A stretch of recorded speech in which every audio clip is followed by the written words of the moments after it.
Hey guys, today we're cooking up the creamiest homemade Alfredo pasta you'll ever taste.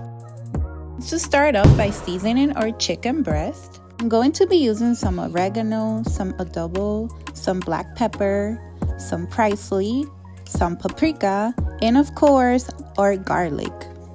You can mash your garlic or you can cut them into small pieces. Something that gives such a nice flavor to our chicken is adding a little bit of extra olive oil. Once all of our ingredients are combined, we're going to mix everything together thoroughly. In a hot skillet, we're going to add a little bit of butter.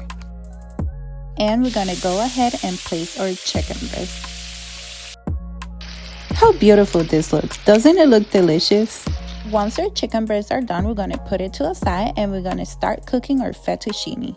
In a pot of water, we're going to add some salt and we're going to add our fettuccine. Once they're ready, we're going to put it to a side. Now, let's get to a homemade Alfredo sauce. We're going to be smashing some garlic. In a pot, we're going to be adding some butter and some heavy cream. We're going to be adding some dried parsley.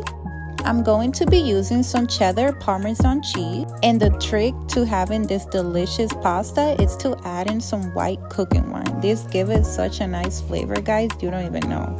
Go ahead and add that garlic that we smashed earlier and some salt. Add your fettuccine, mix it all thoroughly, and taste it. Let your fettuccine cook for about 3 more minutes and there you have it. Nice, creamiest, delicious chicken Alfredo homemade fettuccine pasta. I hope you guys enjoyed this recipe as much as I did because guys, this came out super delicious. If you like this recipe, please comment in the section below and don't forget to like and subscribe. Bye guys!